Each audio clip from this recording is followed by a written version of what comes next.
Hi guys, कैसे हैं? चलो ठीक है, आपके 10th के एग्जामिनेशंस हो गए हैं। आई होप कि अच्छे हुए होंगे। लोगों ने बहुत मेहनत की है एग्जामिनेशन के लिए, ठीक है। और लॉकडाउन होने की वजह से, ये कोविड-19 की वजह से जो क्लासेस स्टार्ट नहीं हो पा रही है, इसमें कुछ पेरेंट्स के फ़ोन आए थे कि सर कुछ वीडियो लेक्चर बनाइए और उसको डालिए, जिससे जो बच्चे हैं उनको फ़ायदा हो सके। तो मैंने भी सोचा एक वीडियो लेक्चर बनाया जाए और आप लोगों से इसी बहाने मिलने का मौका मिलेगा, ठीक है। आपका रिजल्ट तो बहुत अच्छा आने वाला है, और जिसने 11th में साइंस लेनी है उसने भी तैयारी करी ली होगी। तो तैयारी करने के साथ साथ घर बैठे बैठे थोड़ा बहुत वीडियो देखकर पढ़ाई की जा सकती है, ठीक है। तो स्टार्ट करते हैं। अच्छा हाँ, एक और बात, कुछ बच्चे NTSC में निकाला है उन्होंने, उन चारों बच्चों को अभ्यास की तरफ से और मेरी तरफ से बहुत बहुत शुभकामनाएं, कॉन्ग्रेचुलेशन, ठीक है। नाम नहीं बोलूँगा लेकिन वो सब जानते हैं, ठीक है। चलिए आगे बढ़ते हैं। आज हम स्टार्ट कर रहे हैं वेक्टर। क्या स्टार्ट कर रहे हैं? वेक्टर, ठीक है। फिजिक्स 11th स्टैंडर्ड में 15 चैप्टर है, उसमें से पहला चैप्टर वेक्टर है। वेक्टर की इंपॉर्टेंस क्या है उसके बारे में जानकारी ले लीजिए। वेक्टर एक ऐसा चैप्टर है जिससे आप ये समझिए कि ये 12th तक आपका पीछा नहीं छोड़ने वाला है, और हर चैप्टर के अंदर इसकी एक अपनी इंपॉर्टेंस है, ठीक है। तो उस चैप्टर को अपन पढ़ते हैं और ध्यान देते हैं इस पर, कैसे करना है, क्या करना है वो देख। चलिए स्टार्ट करते हैं वेक्टर के साथ, ठीक है। वेक्टर चैप्टर है, और वेक्टर से पहले हम थोड़ी सी बात कर लेते हैं फिजिकल क्वांटिटीज पर। What are the physical quantities? Those quantities which are used in physics is known as physical quantities. उनकी अपनी यूनिट होती है, ठीक है, वो क्वांटिटी कहलाती है फिजिकल क्वांटिटी।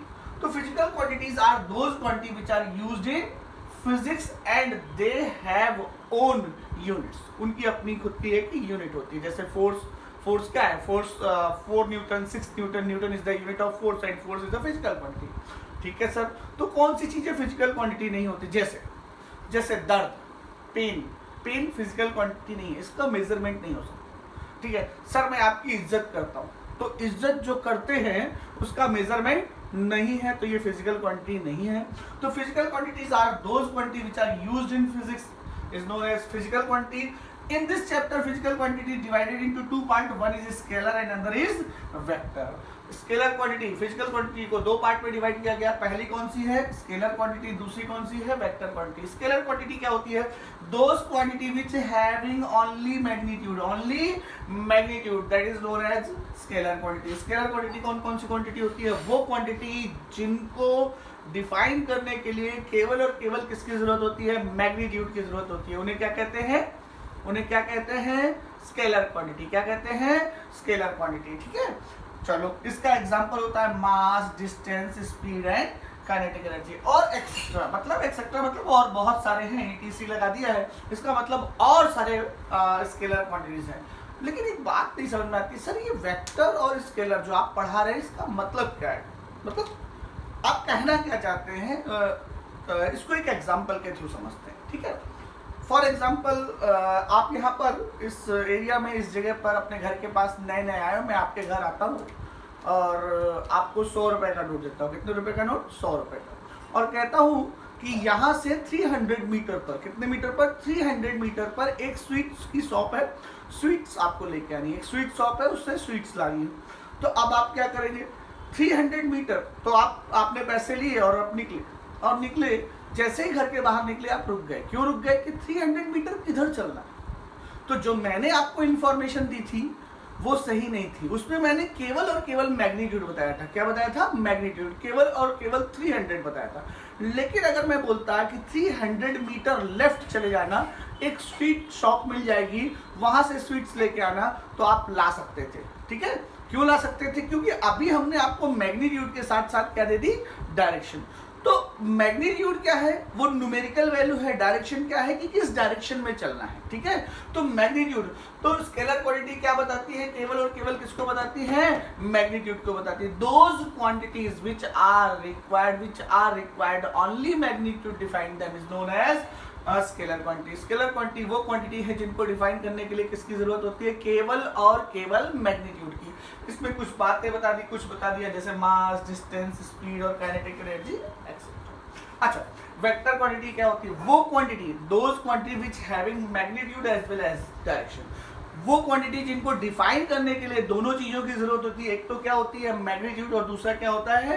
डायरेक्शन। यानी मैग्नीट्यूड भी होना चाहिए और क्या होना चाहिए? डायरेक्शन भी होनी चाहिए। तो वो क्वांटिटी क्या कहलाती है? वेक्टर क्वांटिटी कहलाती है। For example displacement, velocity, acceleration, force, momentum, these are all the vector quantities. ठीक है, वेक्टर और स्केलर के बारे में आपने पढ़ा है। तो फिर से एक बार देख लेते हैं, what is the physical quantity? Those quantity which are used in physics is known as physical quantity, and physical quantity divided into two parts in this chapter.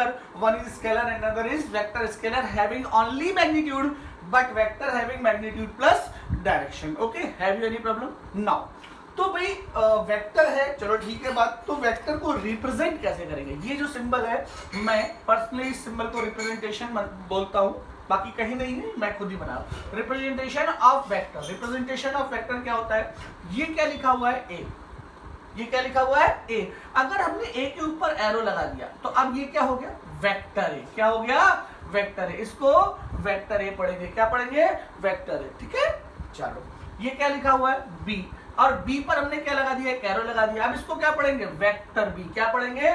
Vector B. जैसे यहां पर अगर सी लिखा हुआ है, सी पर हमने क्या लगा दिया? एरो लगा दिया, तो इसे क्या पढ़ेंगे? Vector C. क्या पढ़ेंगे? Vector C. चलिए आगे देखते हैं। अच्छा भाई, अगर किसी वेक्टर को दो पैरेलल लाइन के बीच रखा गया है, दो पैरेलल लाइन के बीच रखा गया है, तो इसे बोलते हैं magnitude of that vector.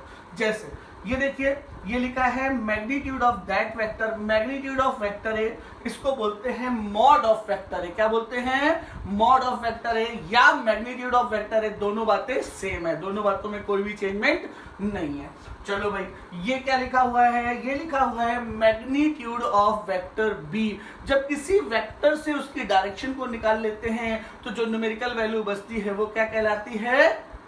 Magnitude. क्या कहलाती है? मैग्नीट्यूड। ठीक है, बात समझ में आती है? इतनी बात में कोई समस्या हो तो बताइए। ध्यान से सुनिए, फिजिकल क्वांटिटी आपको बता दी, वेक्टर का रिप्रेजेंटेशन बता दिया। किसी भी अल्फाबेट पर अगर एरो लगा देते हैं तो उसको वेक्टर के साथ पढ़ते हैं। जैसे ये लिखा है ए, ये लिखा है वेक्टर ए, ये लिखा है बी, ये लिखा है वेक्टर बी, और ये लिखा है मॉड ऑफ वेक्टर ए या मैग्नीट्यूड ऑफ वेक्टर ए, और ये लिखा है मैग्नीट्यूड ऑफ वेक्टर बी। इतने में कोई समस्या तो नहीं होगी? आई डोंट थिंक कि कोई समस्या होगी। इसको एक बार नोट कर लीजिए, तब मैं आगे बढ़ता हूँ।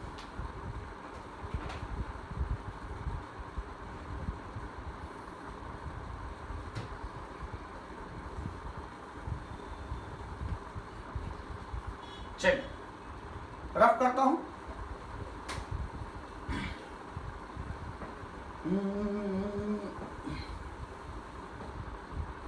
चलिए, अच्छा, representation of vector. Representation of vector में एक चीज और समझने की बात है। Vector is also represented by arrow. Vector is also represented by arrow. Arrow का ये पार्ट क्या कहलाता है? हेड, और ये क्या कहलाती है? टेल। ठीक है, और जो हेड होता है वो वेक्टर की डायरेक्शन को, किसको? डायरेक्शन को बताता है। किसको बताता है? हेड क्या बताता है? वेक्टर की डायरेक्शन को। और ये जो लेंथ होती है, ये जो लेंथ होती है, ये वेक्टर के किसको बताती है? मैग्नीट्यूड को। अच्छा, वेक्टर को एक और तरह से रिप्रेजेंट कर सकते हैं। किससे रिप्रेजेंट करते हैं? एरो से। Vector is also represented by a arrow and the head of the arrow shows the direction and the length of the arrow shows the magnitude of that vector. Let us suppose we have a two vectors, vector A and vector B. Okay, see, vector A and vector B. Now what is this? This is magnitude of vector A, and what is this? This is magnitude of vector B. कौन बड़ा है? B बड़ा है कि A बड़ा है? अब diagram से क्लियर है कि A बड़ा है, तो magnitude of vector A is greater than magnitude of vector B. Clear हो गई बात? तो हम ये वेक्टर की लेंथ से बताते हैं कि कौन सा वेक्टर बड़ा है और कौन सा वेक्टर छोटा है। तो वेक्टर का रिप्रेजेंटेशन दो प्रकार का होता है। पहला क्या होता है बेटा? किसी भी अल्फाबेट पर हम वेक्टर लगाते हैं, vector A, vector B, vector C, और दूसरा एरो से रिप्रेजेंट करते हैं। जिस एरो का हेड डायरेक्शन को बताता है, एरो की जो लेंथ होती है वो किसको बताती है? मैग्नीट्यूड को बताती है। किसको बताती है? मैग्नीट्यूड को। चलो भाई, ठीक है, इसको रफ कर देता हूँ, नोट कर लीजिए फटाफट जल्दी से। बाकी बताइए छुट्टियां कैसी चल रही है, घर पे बैठे बैठे कुछ कर रहे हैं कि नहीं? कुछ लोग तो बहुत मेहनत कर रहे होंगे घर पे, कुछ ऊट पटांग हरकतें करने में ज्यादा मेहनत करते हैं। चलिए रफ करो।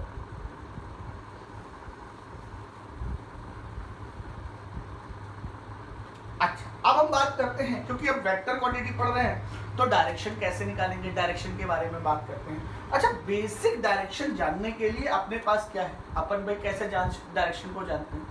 बेसिक डायरेक्शन जानने के लिए मैथमेटिकली हम एक्सिस का यूज करते हैं। किसका यूज करते हैं? एक्सिस का। अच्छा भाई, ये लो भाई, बेसिक मैथमेटिक में हमने पढ़ा है एक्सिस। एक्सिस कौन कौन से पढ़े भाई?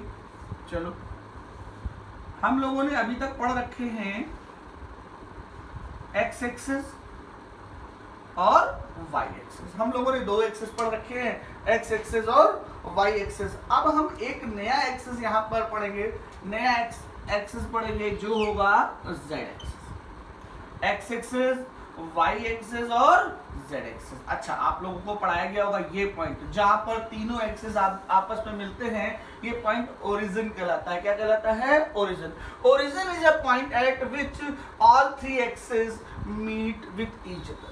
ठीक है, जहां पर तीनों एक्सिस एक दूसरे से मिलते हैं वो पॉइंट क्या कहलाता है? ओरिजिन। और ओरिजिन के कोऑर्डिनेट क्या होते हैं? 0, 0, 0। ओरिजिन के कोऑर्डिनेट क्या होते हैं? 0, 0, 0। अच्छा, क्या इन तीनों एक्सिस के बीच कोई चीज होती है? हाँ, इन तीनों एक्सिस के बीच एक चीज ध्यान देने वाली है कि इन तीनों एक्सिस के बीच का एंगल जो होता है वो हमेशा 90 डिग्री होता है। The angle between two axis in all three vectors, all three axis is always 90 degree.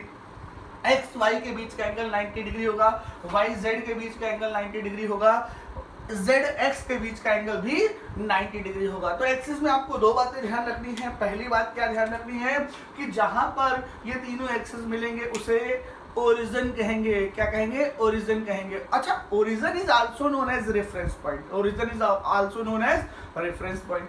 अच्छा सर, ये रेफरेंस पॉइंट क्या भाई, क्या बोला है? अच्छा, रेफरेंस पॉइंट क्या होता है? अच्छा चलिए, मैंने आपको पूछा मैं कहाँ खड़ा, तो कुछ लोग बोलेंगे कि सर आप अपने घर में खड़े हो। ठीक है, तो अगर मैं अपने घर में खड़ा हूं तो घर जो हो गया वो क्या हो गया? Reference point. ठीक है, कुछ लोग कहेंगे कि नहीं सर आप तो बोर्ड के आगे खड़े हो। ठीक है, तो चलो भाई मैं बोर्ड के आगे खड़ा हूं, तो बोर्ड क्या हो गया? Board is a reference point. ठीक है सर, कुछ लोग कहेंगे सर आप तो फ्लोर पे खड़े हो। भाई फ्लोर पे खड़ा हूं तो फ्लोर क्या हो गया? रेफरेंस पॉइंट हो गया। तो रेफरेंस पॉइंट क्या होता है? एक ऐसा पॉइंट होता है जहां सर ऑब्जर्वर बैठकर सारी चीजों को देखता है, जहां पर वो सारी चीजों को बैठकर देखता है। ठीक है, उसे रेफरेंस पॉइंट कहते हैं। अच्छा, पहली बात, जहां पर तीनों एक्सिस एक दूसरे को मिलते हैं उसे क्या कहते हैं? ओरिजिन कहते हैं। उसे क्या कहते हैं? ओरिजिन। और इन तीनों के बीच का एंगल हमेशा और हमेशा कितने डिग्री होता है? 90 डिग्री होता है। हमेशा और हमेशा कितने डिग्री होता है? 90 डिग्री। अच्छा भाई ठीक है, चलो आगे देखते हैं। अब ये क्वेश्चन आता है, एक क्वेश्चन आता है कि क्या एक्स एक्सिस जो है वो हमेशा हॉरिजॉन्टल डायरेक्शन में होता है? क्या एक्स एक्सिस हमेशा और हमेशा हॉरिजॉन्टल डायरेक्शन में होता है? नहीं, एक्स एक्सिस हमेशा हॉरिजॉन्टल डायरेक्शन में हो ऐसा जरूरी नहीं है। कभी कभी एक्सिस इस तरह से भी हो सकते हैं। ठीक है, ये एक्स होगा और ये वाई होगा और इनके बीच का एंगल कितना डिग्री होगा? 90 डिग्री।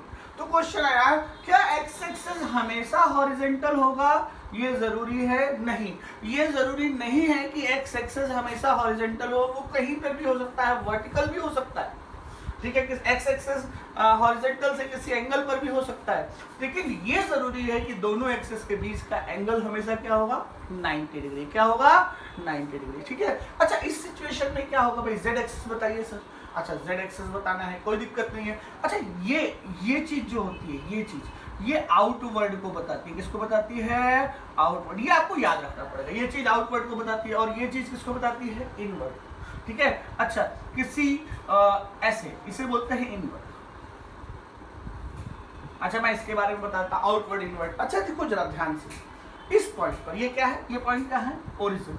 इस पॉइंट पर हम एक एक्सिस इस तरह से खींचे, ये मार्कर आउटवर्ड, ये देखिए अब ये मार्कर जो है वो एक्स एक्सेस से कितने डिग्री बना रहा है? 90। वाई एक्सेस से कितने डिग्री बना रहा है? 90। तो ये जो एक्सेस है ये क्या कहलाएगा? Z access. इस सिचुएशन में भी ध्यान दीजिए, जहां पर तीनों एक्सेस मिल रहे हैं उसे क्या कहेंगे? ओरिजिन। और तीनों एक्सेस एक दूसरे से कितने डिग्री बना रहे हैं? 90। तो एक्सेस के लिए इंपॉर्टेंट पॉइंट क्या है? जहां पर तीनों एक्सेस एक दूसरे से मिले उसे ओरिजिन कहते हैं, और ओरिजिन के कोऑर्डिनेट 0,0 होते हैं, ये रेफरेंस पॉइंट होता है।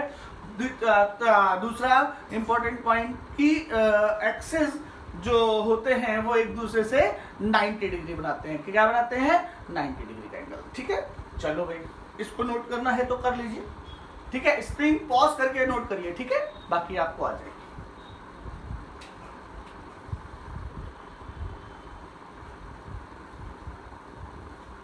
चलिए आगे बढ़ते हैं, क्वेश्चन को समझते हैं। ठीक है, एक क्वेश्चन छोटा सा ले।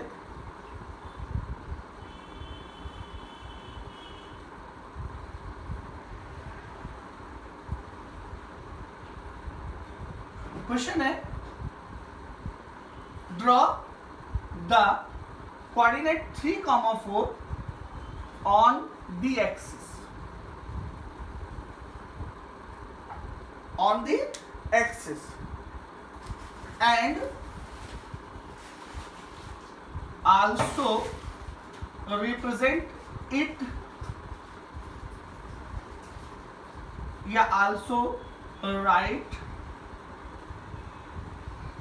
it in vector form। आपको इस पे उसको किसमें लिखना है? Vector form. एक तो आपको ड्रॉ करना है 3,4 को एक्सिस पर, और उसको किस फॉर्म में लिखना है? वेक्टर फॉर्म में। यानी मैग्नीट्यूड नहीं चाहिए, मैग्नीट्यूड के साथ साथ क्या चाहिए? डायरेक्शन चाहिए। चलो भाई देखते हैं, सबसे पहले हम एक्सिस बना लेते हैं खटाक। तो ये देखिए बन गया एक्सिस, ये एक्स एक्सिस हो गया और ये हो गया वाई एक्सिस। ठीक है, अब ये हो गया ओरिजिन 0,0,0, क्योंकि 3 एक्सेस पड़ते हैं, यहाँ पर 2 भी लिखेंगे तो भी चलेगा, 0,0। अगर तीनों होते हैं तो तीनों एक्सेस लिखते हैं। ठीक है, हमें 3,4 को बताना है। किसको बताना है? 3,4। हम कोऑर्डिनेटली जानते हैं कि ये वाला x होता है और ये वाला क्या होता है? y। यानी हमें x पर कितना चलना है? 3। और 1 2 3, x पर 3 चले। ठीक है, x पर कितना चलना है? 3। x पर हम चल गए ये 3 मान लीजिए। ठीक है, ये पहुंचे x पर 3, और y पर कितना चलना है? 4। यानी y पर हमें चलना है 4, तो ये y पर 4 चल। तो कैसे लिखेंगे इसको 3 और 4 को? तो ये डिस्टेंस हो गई 3 और ये क्या हो गई? 4। तो और ये कोऑर्डिनेट क्या हो गए? 3,4। बात समझ में आती है? तो भाई हमें ये पता चल गया कि ये x की डिस्टेंस है, ये y की डिस्टेंस है, और ये पॉइंट हो गया 3,4। ये बात क्लियर है? अच्छा, किसी भी कोऑर्डिनेट को एक्सिस में बता सकते हैं, एक्सिस में ड्रॉ कर सकते हैं, कोई दिक्कत तो नहीं होगी। 3,4 आपने ये समझ में आ गया कि एक्स एक्सिस पर कितना चलना है? 3, और वाई एक्सिस पर कितना चलना है? 4। ये बात क्लियर हो गई। अगर आपको ये क्या कौन सी फॉर्म है? स्केलर है कि वेक्टर? केवल मैग्नीट्यूड है, केवल 3 है, केवल 4 है, तो ये स्केलर क्वांटिटी। इसको वेक्टर में कन्वर्ट करना है। कैसे कन्वर्ट करना है? वेक्टर में। अगर इसको वेक्टर में कन्वर्ट करना है तो हमें एक्स एक्सिस की डायरेक्शन चाहिए। क्या चाहिए? एक्स एक्सिस की डायरेक्शन। और क्या चाहिए? वाई एक्सिस की डायरेक्शन।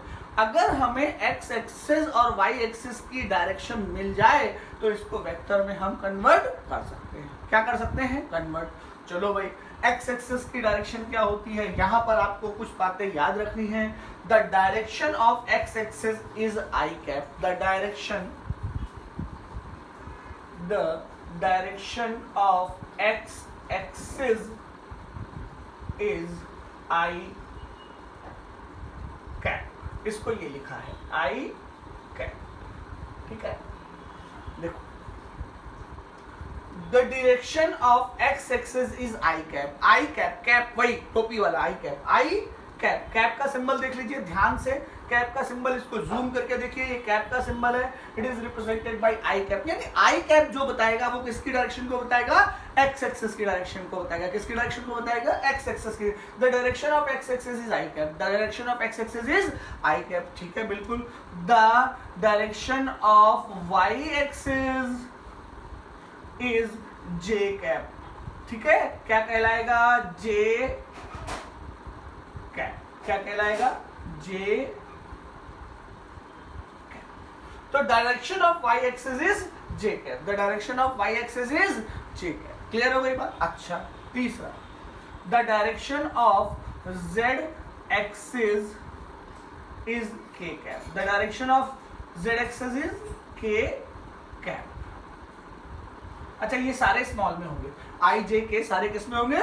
स्मॉल में। तो देखिए जरा फिर से, क्वेश्चन था draw the 3,4 on the axis and also right it in vector form. आपको इसे किस फॉर्म में लिखना है? वेक्टर फॉर्म में। चलो भाई देखो भाई, राइट इट, हमें समझ में आ गया कि हम एक्सेस बनाए, 3,4 को दिखा दे, यहाँ 3 चल रहे हैं, वहां 4 चल रहे हैं। अब इसको एक वेक्टर फॉर्म में, मान लो वो वेक्टर जो जिसको दिखाना है वो वेक्टर आर है। और क्या है? Vector R. हम देखते हैं, पहले हमने कितना चला?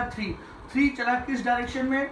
एक्स एक्सेस पर। कहां चला? एक्स एक्सेस पर। और एक्स एक्सेस की डायरेक्शन क्या बताती है? आई कैप। तो 3 के साथ क्या लगाते हैं? 3 आई कैप। कोई दिक्कत वाली बात तो नहीं होगी। 3 आई कैप प्लस, अब हम कहां चल रहे हैं? 4 कहां चला हमने? वाई एक्सिस पर, तो हम लगाएंगे 4 जे कैप। तो ये वेक्टर फॉर्म हो जाएगी। क्या हो जाएगी? Vector form. तो कोऑर्डिनेट को वेक्टर फॉर्म में लिखने में कोई दिक्कत नहीं होगी। 3,4 को वेक्टर में लिखना है तो हम जानते हैं 3,4 में एक्स एक्सिस पर कितना चले हैं? 3, उसके साथ क्या लगाना है? आई। वाई एक्सिस पर कितना चले हैं? 4, उसके साथ क्या लगाना है? जे। तो अब हम क्या करेंगे? वेक्टर बनाने के लिए 3i + 4j का यूज कर लेंगे। बात समझ में आती है? जैसे अब हम आपको कहते हैं कि एक कोऑर्डिनेट दे देते हैं, बहुत सिंपल सी बात है। चलो भाई एक कोऑर्डिनेट दे देते हैं, बहुत, कहता है 3,2,4, ठीक है, इसको वेक्टर में लिखना है। 3,2,4। अच्छा, ये 3 हो गए। 3 के लिए सबने बताया था x, y, z होना चाहिए। इसको वेक्टर फॉर्म में लिखना है तो कैसे लिखेंगे? वेक्टर r = 3x है तो क्या होगा? x के साथ i प्लस 2y है, y के साथ क्या हो जाएगा बेटा? j, ठीक है, प्लस 4k, z एक्सिस पर क्या होगा? ये इसकी वेक्टर फॉर्म होगी। ठीक है, तो क्या आप वेक्टर फॉर्म, कोऑर्डिनेट से वेक्टर फॉर्म बनाना सीख गए? कोऑर्डिनेट से वेक्टर फॉर्म बनाना सीख गए? अच्छा, कोऑर्डिनेट से वेक्टर सीख गए तो वेक्टर से कोऑर्डिनेट भी सीख सकते? नहीं समझना। अगर हम ये देते हैं और कहें इसका कोऑर्डिनेट निकालो तो ये एक्स एक्सिस का कोऑर्डिनेट है, एक्स एक्सिस से चली गई डिस्टेंस, ये क्या है? वाई एक्सिस पर चली गई डिस्टेंस, ये क्या है? जेड एक्सिस पर चली गई डिस्टेंस। इसका कोऑर्डिनेट निकाल पाओगे कि नहीं निकाल पाओगे? कोई कठिन वाली बात है? नहीं। अच्छा जरा देखो, इसको रफ कर दूं, ठीक है, जरा देखो, मैं कहता हूं, ध्यान से सुनिएगा, एक वेक्टर है 3i - 2j + 4, ठीक है, ये एक वेक्टर है, इसको कोऑर्डिनेट में रिप्रेजेंट करना है। किस में रिप्रेजेंट करना है? कोऑर्डिनेट में। तो कोऑर्डिनेट में रिप्रेजेंट कैसे होगा? 3, -2। अच्छा सर, ये -2 क्यों? अभी बताता हूं। और ये क्या हो गया? 4। 3, -2 और 4, इसका क्या मतलब है? एक्स एक्सिस पर कितना चले? एक्स एक्सिस की पॉजिटिव डायरेक्शन में कितना चले? 3। वाई एक्सिस की निगेटिव डायरेक्शन में कितना चले? Negative direction. निगेटिव डायरेक्शन कहाँ होती है? वाई एक्सिस की नीचे। और वाई एक्सिस की पॉजिटिव डायरेक्शन कहाँ होती है? ऊपर। एक्स एक्सिस की पॉजिटिव डायरेक्शन कहाँ होती है? राइट। एक्स एक्सिस की निगेटिव डायरेक्शन कहाँ होती है? लेफ्ट। और जेड एक्सिस की पॉजिटिव डायरेक्शन कहाँ होती है? ऊपर, ये इस तरह से, ठीक है। और जेड एक्सिस की नेगेटिव डायरेक्शन कहाँ होती है? अंदर से। क्लियर हो गई बात? तो देखिए बेटा, तो यानी एक्सिस में प्लस माइनस हो सकते हैं, कोऑर्डिनेट में प्लस माइनस हो सकते हैं, तो उसको वेक्टर में भी रिप्रेजेंट करेंगे। कोई दिक्कत वाली बात तो नहीं हुई? चलिए भाई देखिए, एक क्वेश्चन और लगा लीजिए, आप लोग लगा लीजिए। कोऑर्डिनेट है 2, -3, -4, इसको वेक्टर में रिप्रेजेंट करिए, इसको वेक्टर में रिप्रेजेंट करिए, फटाफट करिए, जल्दी से कर लेंगे। हो जाएगा कि नहीं हो जाएगा? कोई दिक्कत वाली बात तो नहीं है? चलिए, क्या रफ कर दूं? हो जाएगा। क्या लिखा? 2i - 3j - 4k। कोई समस्या तो नहीं है? चलो भाई, नोट करना है तो नोट कर लीजिए। आगे बढ़ते हैं, फटाफट जल्दी करिए। खुशबू बहुत अच्छी आ रही, कुछ बन रहा है।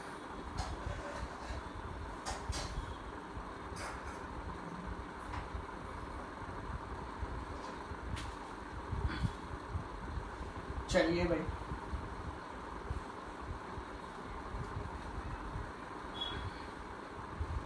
तो अब कुछ छोटे छोटे क्वेश्चन, बहुत शर्मिंदगी महसूस हो रही है इन क्वेश्चन को बताते हुए, करना है आपको होमवर्क के थ्रू। समझ लीजिए, पहला कोऑर्डिनेट को वेक्टर में और वेक्टर को कोऑर्डिनेट में चेंज करना। चलो भाई कोऑर्डिनेट बनाते हैं, 0, 0, 2, ठीक है, एक पहला, ठीक। दूसरा इनको वेक्टर फॉर्म में कन्वर्ट करना है। 3, 2, -1, ठीक है। तीसरा 0, 1, -2। चौथा 1, 2, -4। पांचवा 0, 0, -3। इसको वेक्टर फॉर्म में बनाना है। चलो भाई देखिए जरा, आप जल्दी से करिए और फिर मैं आंसर मैच कराता हूँ। जल्दी से आप लोग करिए, स्क्रीन पॉज करके क्वेश्चन लगाना चालू कर दीजिए फटाफट।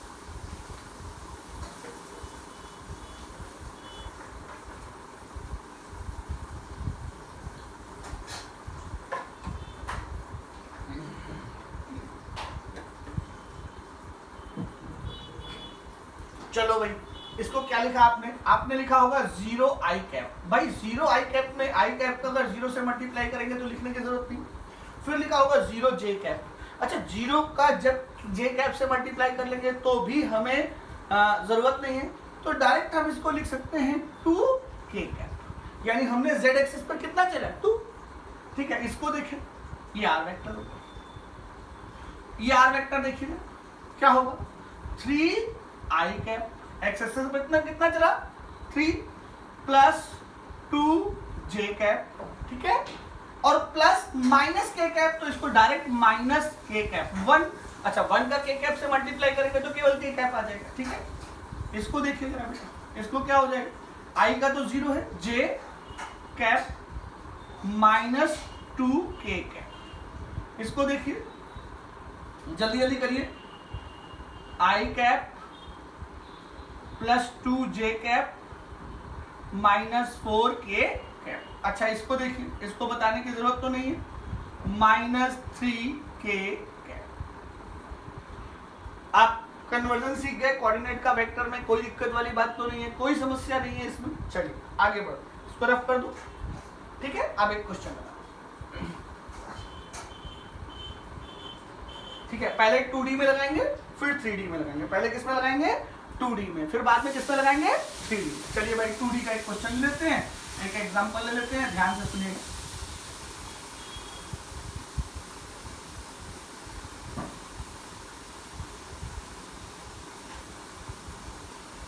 अपने पास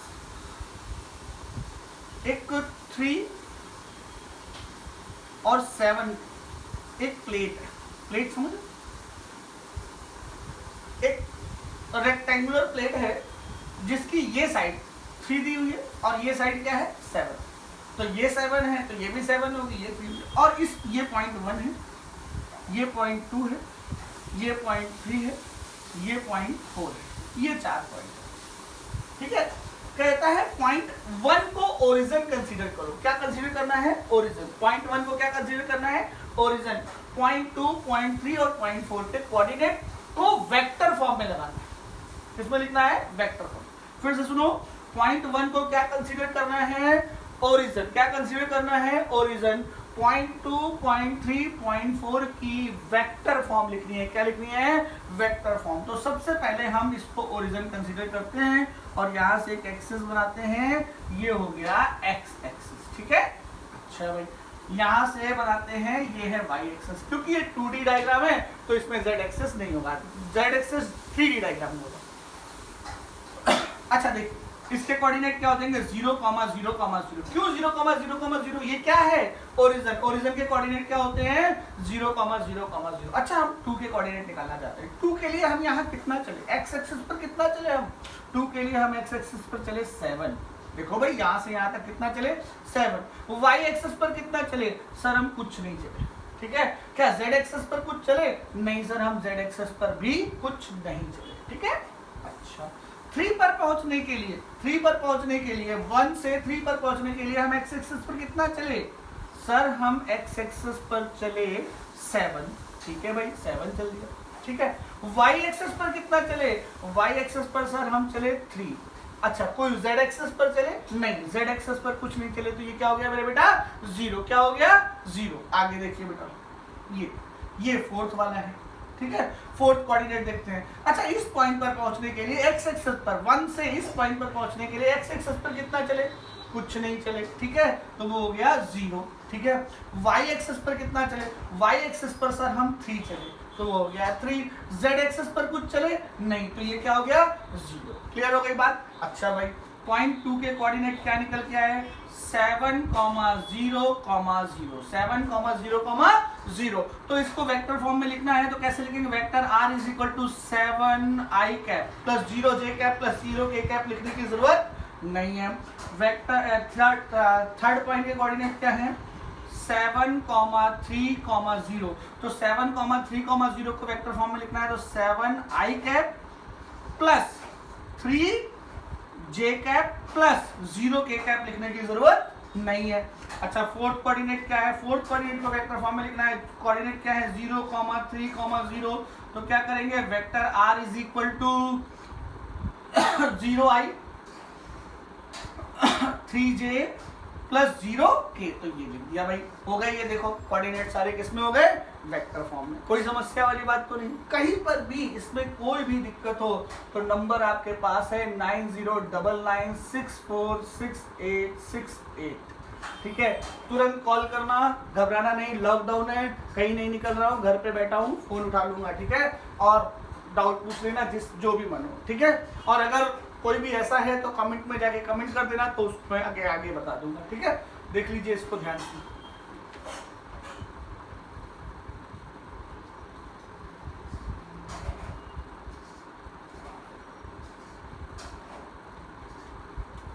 चलिए भाई देख लिया होगा, रफ करूं, ठीक। चलो भाई एक क्वेश्चन आप लोग लगा लेना फटाफट, ठीक है। चलो बहुत इजी क्वेश्चन दे रहा हूं, एकदम सड़ियल सा मरियल सा, शर्म आ रही है देते हुए, लेकिन फिर भी देना पड़ रहा है क्योंकि आप लोग को ध्यान देना। आप लोग अभी धीरे धीरे पढ़ेंगे, ठीक है। जब सारी चीजें आने लगेंगी तब एकदम से आगे बढ़ेंगे, ठीक है। ये आपका हो गया एक्स एक्सिस, ये हो गया वाई एक्सिस, ठीक है।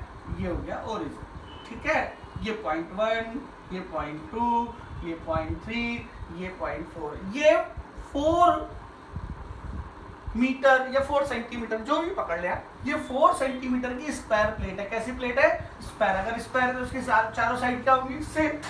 ये 4 सेंटीमीटर की स्क्वायर प्लेट है, इसके 2 के कोऑर्डिनेट लिख रहे हैं, 3 पॉइंट के कोऑर्डिनेट लिख रहे हैं, 4 पॉइंट के कोऑर्डिनेट लिख रहे हैं, और उनको वेक्टर फॉर्म में कन्वर्ट करना है। उनको किस फॉर्म में कन्वर्ट करना है, वेक्टर फॉर्म में। ये क्वेश्चन आप लोग लगाएंगे और लगाने के बाद मुझे बताएंगे। ये क्वेश्चन ध्यान से लगा लीजिएगा, लग जाएगा, बहुत इजी क्वेश्चन है। एक प्लेट है, एक स्क्वायर प्लेट है जिसकी साइड क्या है 2। आपको 1 पॉइंट, 2 पॉइंट, 3 पॉइंट और 4 पॉइंट के कोऑर्डिनेट निकालने हैं, और कोऑर्डिनेट निकालने के बाद उसको किस फॉर्म में कन्वर्ट करना है, वेक्टर फॉर्म में। बोलो बात समझ आती है। यहाँ पर z एक्सिस नहीं है, ये आप लोग खुद करेंगे, ठीक है। चलिए अब हम 3D में आते हैं। कहाँ आते हैं, 3D में।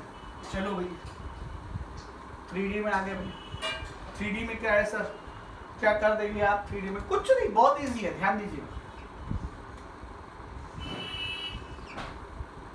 चलो भाई 3D की बात आती है तो सबसे पहले स्ट्रक्चर जो बनता है वो क्या होता है, क्यूब। क्या बनता है, क्यूब। ये लो भाई क्यूब बन गया हमारा, ठीक है। ये एक बन गया, ठीक। चलो क्यूब के पॉइंट जरा कंसीडर कर लें, 1, 2, ठीक है। क्यूब के पॉइंट कंसीडर कर रहा हूं मैं, पहले ये क्यूब ड्रॉ करा देता हूं और फिर इसके पॉइंट कंसीडर कर देता हूं। 1, 2, 3, 4, 5, 6, 7, 8, ये पॉइंट। सबसे पहले सीख लीजिए ध्यान से, 1, 2, 3, 4, 5, 6, 7, 8। अच्छा ये क्या सिखा रहे हैं सर, ये सब चीजें तो हमारी बुक में है नहीं बेटा, ये पढ़ेंगे तब आगे चल के जो बड़े बड़े क्वेश्चन है वो आराम से लगेंगे। वो जो बड़े बड़े क्वेश्चन है उनका बेसिक सिखा रहा हूं मैं, ध्यान से समझिएगा, ठीक है। आपको पॉइंट 1 को ओरिजिन कंसीडर करना है। पॉइंट 1 को क्या करना है, ओरिजिन कंसीडर करना है। पॉइंट 1 को क्या करना है, ओरिजिन कंसीडर करना है। चलो भाई इसमें पॉइंट 1 को ओरिजिन कंसीडर कर लिया, इसके कोऑर्डिनेट लिख दिए 0, 0, 0, और यहाँ से एक्सिस बनाया, ये वाला हो गया एक्स एक्सिस, ये वाला हो गया वाई एक्सिस, और ये वाला हो गया हमारा जेड एक्सिस। हो गया कि नहीं हो गया, हाँ है ना, ठीक है।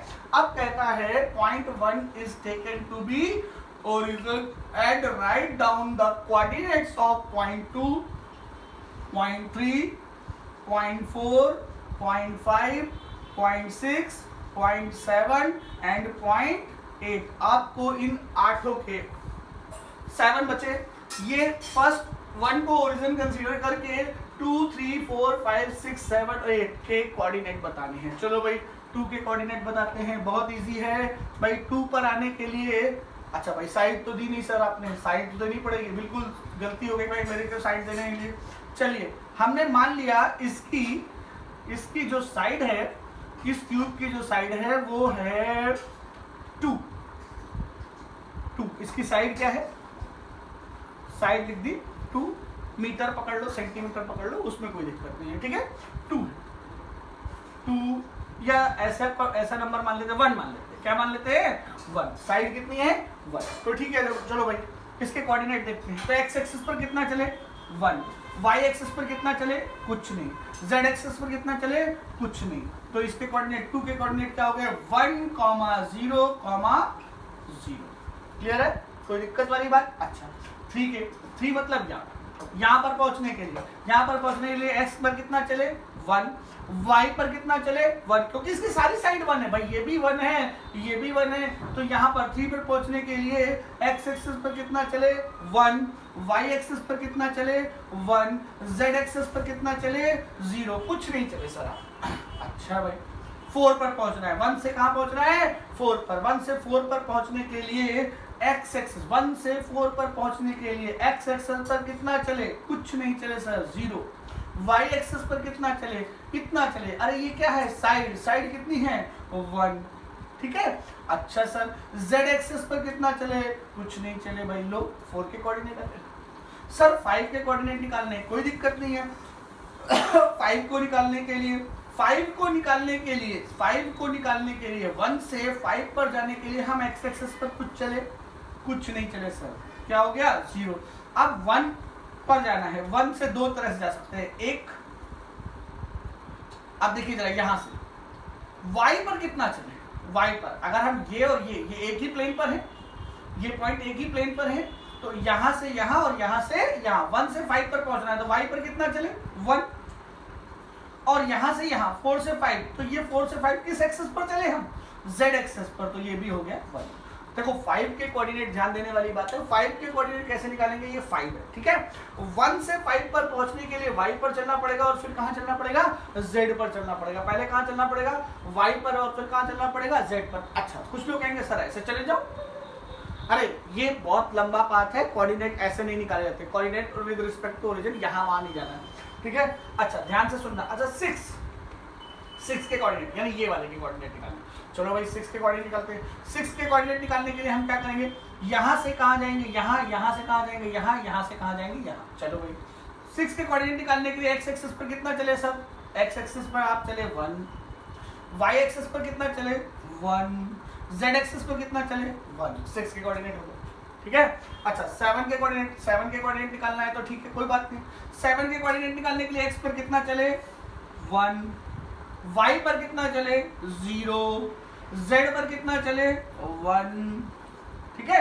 8 के कोऑर्डिनेट निकालना है, 8 के कोऑर्डिनेट निकालने के लिए x एक्सिस पर कितना चले 0, x एक्सिस पर कितना चले 0, y एक्सिस पर कितना चले 0 और z एक्सिस पर कितना चले 1। तो ये हो गए कोऑर्डिनेट 1, 2, 3, 4, 5, 6, 7 और 8। कोई दिक्कत वाली बात तो नहीं है। इस कोऑर्डिनेट को आप लोग लगाएंगे, ध्यान से बार बार ट्राई करिएगा। ये एक अच्छा क्वेश्चन है, इसके बाद एक क्यूबाइड का क्वेश्चन दूंगा, ठीक है। और उसके बाद आज का वीडियो यहीं पे खत्म करूंगा, लंबा वीडियो होगा, ज्यादा पढ़ने के लिए आप लोग को तकलीफ होगी, अभी बहुत दिन बाद पढ़ रहे हैं, धीरे धीरे करके इसको बढ़ाया जाएगा। देखिए कोऑर्डिनेट निकालिए, आप लोग इसका कोऑर्डिनेट खुद निकालेंगे और इसको वेक्टर फॉर्म में भी खुद ही चेंज करेंगे। देखिए इसका क्या हो जाएगा आई कैप, इसका आई कैप प्लस जे कैप, इसका जे कैप, इसका जे कैप प्लस के कैप, इसका आई प्लस जे प्लस के कैप, ठीक है। इसका आई कैप प्लस के कैप, इसका कर लेंगे, हो जाएगा, ठीक है। आज का वीडियो बस इतना ही, इसको करिए ध्यान से, इतना करिए, इसके बाद हम लोग आगे बढ़ेंगे, ठीक है। या एक क्वेश्चन लेंगे होमवर्क के लिए, दे दूं एज यूजुअल, ना कर दिया, चलो भाई रहने दो, कोई बात नहीं, ठीक है। चलो बाय गाइस।